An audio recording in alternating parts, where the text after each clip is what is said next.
Hello hello बच्चों, कैसे हैं आप सब लोग। उम्मीद करता हूँ आप सब लोग बहुत अच्छे होंगे। और आज हम जो टॉपिक डिस्कस करने वाले हैं वो भाई एसएससी के लिए हो, चाहे आपका बैंक के लिए हो, पी हो, सीएचएसएल हो, मतलब कौन सा गवर्नमेंट एग्ज़ाम ऐसा है जिसके अंदर सिलॉक्स नहीं पूछे जाते। तो हम बिल्कुल सही है, आज हम बात करने वाले हैं सिलॉक्स की ना। अभी सिलॉक्स के बारे में आज हम बेसिक आइडिया लेंगे, ठीक है। अभी बेसिक आइडिया है क्या, यहाँ पे हमें एक हेल्प लेनी है सिलॉक्स के बारे में। किससे हम हेल्प लेंगे? हम लेंगे वेन एंड डायग्राम से, ठीक है। वेन एंड डायग्राम आपने पढ़ा होगा 11th क्लास में, और बेसिक छोटी मोटी क्लास में भी आप वेन एंड डायग्राम का इस्तेमाल कर लेते हो। ये होता क्या है, अगर आपको बिल्कुल नहीं पता तो हम बताने वाले हैं, सो स्टे कनेक्टेड। और सिलॉजिज्म क्या है? बेसिकली ये इलॉजिकल स्टेटमेंट्स होती हैं, ओके। कैसी इलॉजिकल स्टेटमेंट्स, राइट। मतलब स्टेटमेंट्स का कोई लॉजिकल नहीं होगा। कभी बोल देगा कि some reds are blue and some blues are black, right. मतलब कुछ रेड जो हैं वो ब्लू हैं और कुछ ब्लू जो हैं वो ब्लैक हैं। अब आप कहेंगे यार ये रेड और ब्लू क्या लॉजिक है, रेड ब्लू कैसे हो सकते हैं और ब्लैक ब्लू कैसे हो सकते हैं, राइट। सो स्टेटमेंट्स जो होंगी ना वो इलॉजिकल होंगी, पर हमें उनको फैक्ट मानना पड़ेगा, ठीक है। जो भी स्टेटमेंट्स गिवन होंगी हम उन्हीं को फैक्ट मान के चलेंगे कि हाँ भाई, अगर क्वेश्चन ने ये स्टेटमेंट बोली है तो यही अटल सत्य है, और इस सत्य के बिहाफ पे हम खोजबीन करेंगे कंक्लूजन्स की, ठीक है। तो पहले तो स्टेटमेंट्स होंगी हमारे पास, जैसे कि some blue are red and some reds are black and no black is green. See these are 4 statements. मैंने ये 4 स्टेटमेंट्स तुमको दे दी, ठीक है। अभी ये स्टेटमेंट्स इलॉजिकल तो हैं, बट एक्चुअली हमें क्वेश्चन के हिसाब से इन्हीं को फैक्ट मानना पड़ेगा। तो पहली बात ये, जो स्टेटमेंट्स होंगी वही फैक्ट होंगी। एंड सेकंड जो इम्पॉर्टेंट बात है वो ये है कि उससे उन स्टेटमेंट्स जो आपको दी गई हैं उनसे आपको निकालना है कंक्लूजन्स, ठीक है। अब ये कंक्लूजन्स क्या होंगे? अब कंक्लूजन्स जो होंगे वो दिए जाएंगे जनरली क्वेश्चन के अंदर ही, कि ऑन दैट बिहाव अगर वो 4 स्टेटमेंट हैं तो क्या इनसे ये समझ में आता है कि some blues are not black, right, कुछ इस तरीके से। तो 3-4 आपको कंक्लूजन दिए जाएंगे, एंड देन फिर आता है क्वेश्चन कि कौन सा कंक्लूजन ठीक है, फर्स्ट ठीक है या सेकंड ठीक है या दोनों ठीक हैं या दोनों ठीक नहीं है, ठीक है। सो इस तरह के कंक्लूजन्स आपको देखने को मिलेंगे।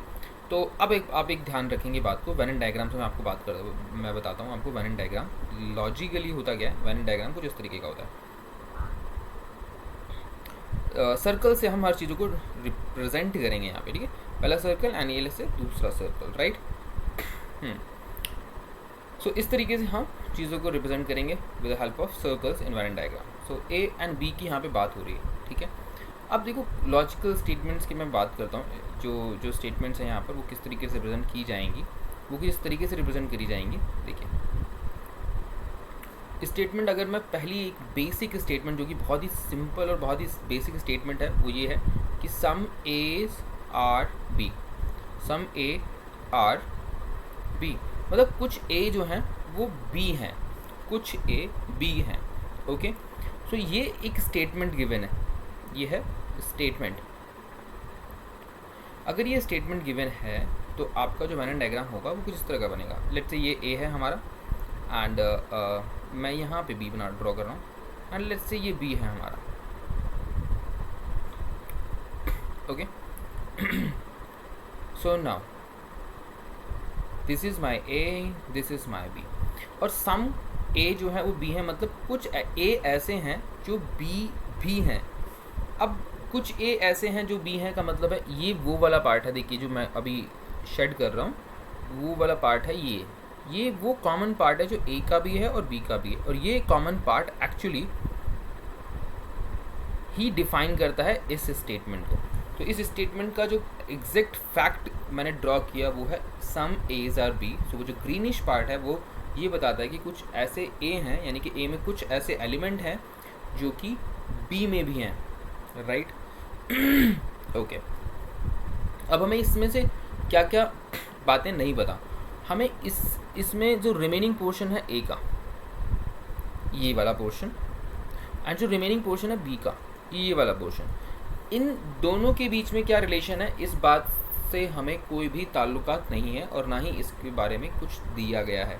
और जब भी किसी भी चीज़ के बारे में कोई चीज़ नहीं गिवन हो, राइट, दो डिफरेंट चीज़ हैं, ठीक है, उनके बारे में अगर कुछ भी गिवन नहीं है तो हम उसको सिरे से नकार देंगे। मतलब कहेंगे नहीं नहीं नहीं नहीं भाई साहब, ये फैक्ट नहीं हो सकता, पॉसिबिलिटी हो सकती है। देखो यहाँ पे दो बातें आएंगी, एक तो होगा फैक्ट और एक होगी पॉसिबिलिटी। तो अब जब दो चीज़ों के बीच में कोई रिलेशन है नहीं, तो पॉसिबिलिटी है कि कोई भी रिलेशन हो सकता है ना।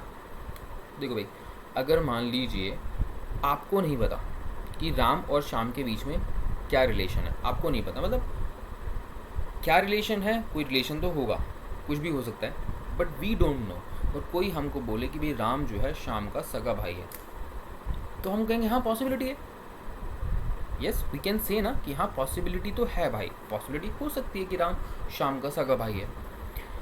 और अगर कोई मुझको ये बोले कि नहीं नहीं भाई, राम श्याम का सगा भाई है, ये फैक्ट है, ठीक है, पर ये जो फैक्ट है वो थर्ड पर्सन बोल रहा है कि ये फैक्ट है, पर हमें नहीं पता ये फैक्ट है भी या नहीं, और ना ही क्वेश्चन में ऐसा कहीं लिखा गया है कि राम श्याम का सगा भाई है। अगर क्वेश्चन में कोई स्टेटमेंट इस तरह की ना हो, ठीक है, जो फर्मनेस देती हो, फर्मनेस मतलब एकदम स्ट्रांगली किसी चीज़ को डिफाइन करती हो, तो अगर कोई ऐसी स्टेटमेंट नहीं गिवन है तो हम उन सारी स्टेटमेंट्स को नकार देंगे।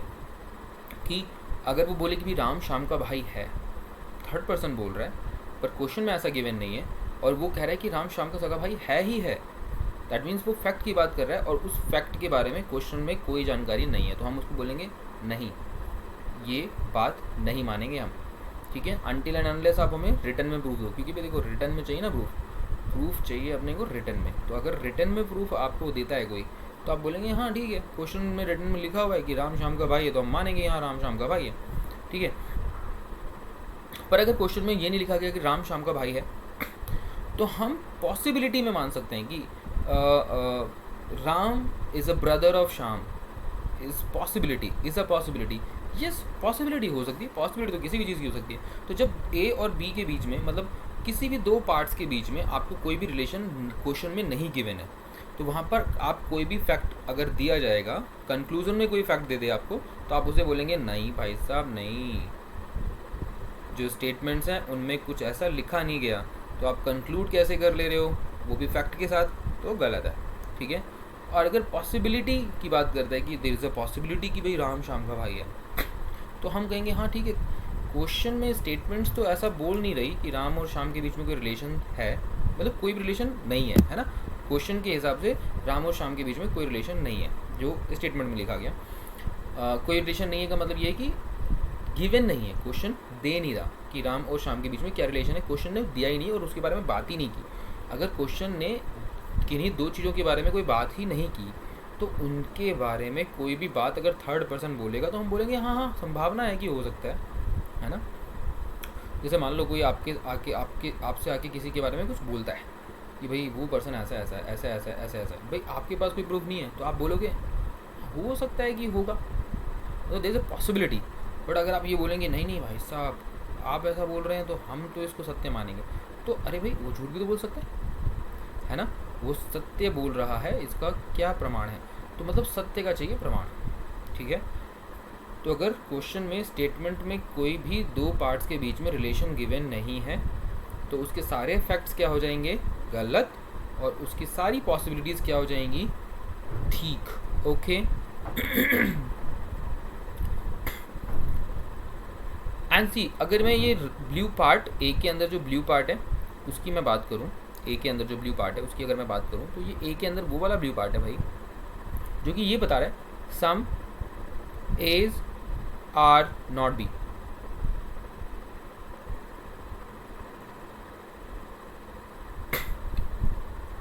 अब आपको ऐसा लग रहा होगा ना, ऐसे सम ए आर नॉट बी, पर ये जो है ना, ये जो मैंने अभी बात लिखी, क्या ये बात फैक्ट है, मुझे बताओ। सम ए आर नॉट बी, ये फैक्ट है या पॉसिबिलिटी है?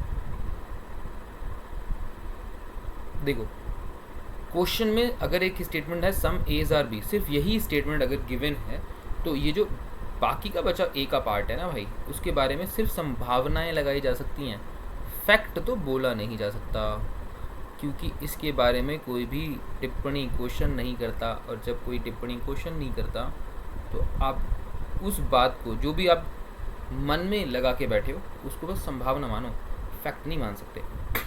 तो ये जो सम एज आर नॉट बी है, ये एक संभावना है। पर ऐसा भी तो हो सकता है कि सारे के सारे एज जो बाकी का पार्ट है वो बी का भी हिस्सा हो।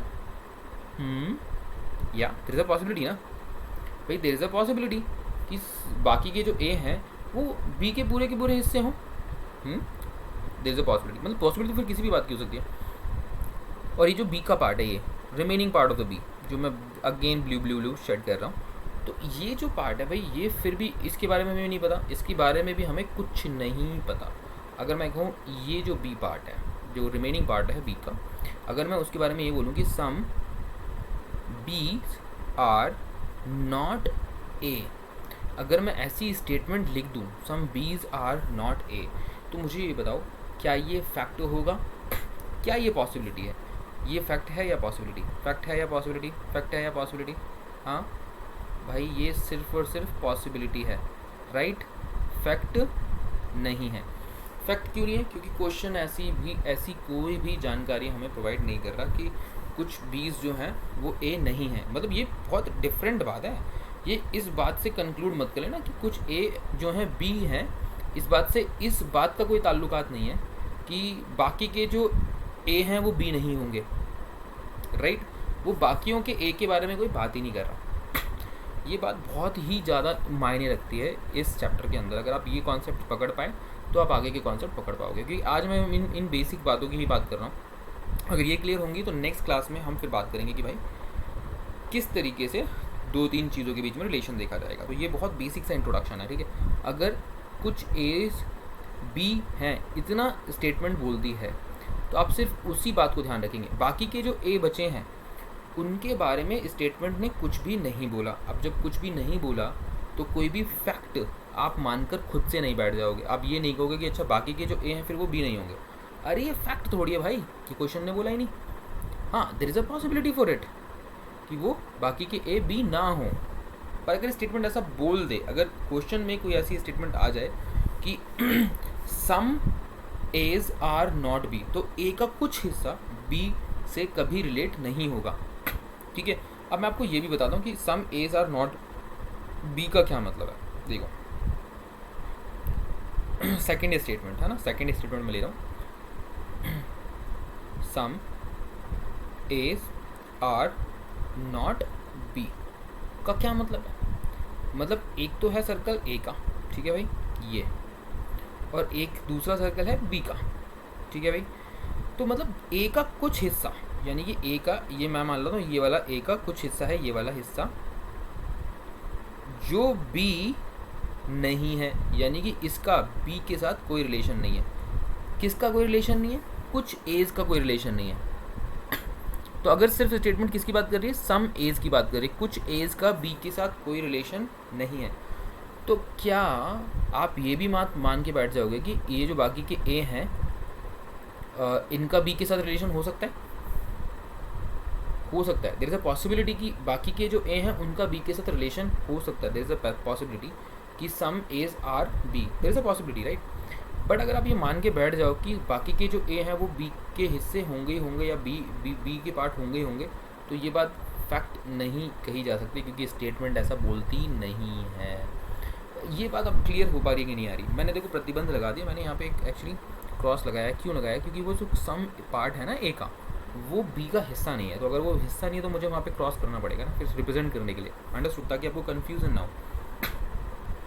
सो अगर ये some part of A is not B, that actually then there is a possibility, there is a possibility for what क्या क्या चीज़ों की पॉसिबिलिटी है? संभावना ये है कि बाकी के जो ए हैं वो भी हो सकते हैं, है ना? क्योंकि भाई को जो फैक्ट है वो तो सिर्फ इसके बारे में, सम पार्ट ऑफ ए के बारे में फैक्ट, तो कि वो some part of A B नहीं हो सकता, कभी नहीं हो सकता। पर बाकी के जो ए के हिस्से हैं वो तो बी हो सकते हैं ना। तो इस बात की क्या है? पॉसिबिलिटी है, राइट? क्या पॉसिबिलिटी है? कि सम एज आर बी, सिर्फ ये पॉसिबिलिटी है, नॉट अ फैक्ट। फैक्ट है क्या ये? फैक्ट है क्या? नहीं, फैक्ट नहीं है, ये पॉसिबिलिटी है।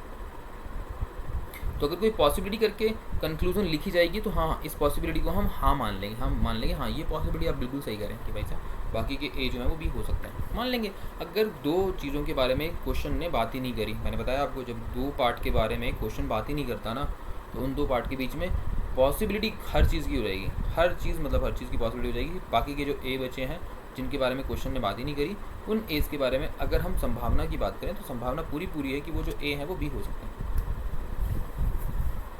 ठीक है, ठीक है। अब ये कह रहा है कि सम, अगर मैं कहूँ कि some part of B is A, देखो क्वेश्चन ऐसा कह नहीं रहा कि some part of B A है, पर अगर मैं कहूँ पॉसिबिलिटी है क्या इस बात की, तो हाँ हाँ बिल्कुल पॉसिबिलिटी कि भाई सम पार्ट ऑफ बी जो है वो ए हो सकता है, क्योंकि यहाँ पे प्रतिबंध लगाया गया किससे, ए के सम पार्ट से बी का, मतलब सम पार्ट ऑफ ए जो है ना वो बी नहीं हो सकता। पर आपको बी के बारे में नहीं पता, बी के बारे में और ए का जो रेस्ट ऑफ द पार्ट है उसके बारे में नहीं पता, तो हो सकता है ना कि बी का वो पूरा का पूरा पार्ट का कोई छोटा सा हिस्सा इस ए के बाकी के हिस्से से मैच कर जाए, वो हो सकता है। So there is a possibility, understood. So सारी पॉसिबिलिटीज़ को मानेंगे यस, और सारे फैक्ट को मानेंगे रॉन्ग, राइट। सो इस तरीके से हम कंक्लूजन्स को जस्टिफाई करेंगे। तो आज के लिए अभी मैं इतना ही रख रहा हूँ, ठीक है, आगे हम क्वेश्चंस करेंगे इसके ऊपर। सो ये बेसिक जो आइडिया है, बेसिक मैथडोलॉजी है सिलॉगिज्म की, जिसको बिल्कुल नहीं पता ना, ज़ीरो से अगर आप स्टार्ट कर रहे हो सिलॉग्स, तो आप यहाँ से स्टार्ट करो और आगे मुझे कमेंट करके लिख देना कि भाई आपको कितना समझ में आया, कितना नहीं समझ में आया। बाकी फिर हम आगे की क्लास इस पेस पे लेंगे। ओके, सो अब हम इसको ख़त्म करते हैं। बाय, टेक केयर, और बहुत अच्छे से ध्यान रखना, बहुत अच्छे से तैयारी करना, क्योंकि एग्ज़ाम बड़े नज़दीक हैं और ये हर एग्ज़ाम में आने वाला है भाई, कभी भी उठा के देख लेना, ये चीज़ आपको बिल्कुल क्लियर हो जाएगी यहाँ से, ठीक है। हाँ चलिए, बाय बाय।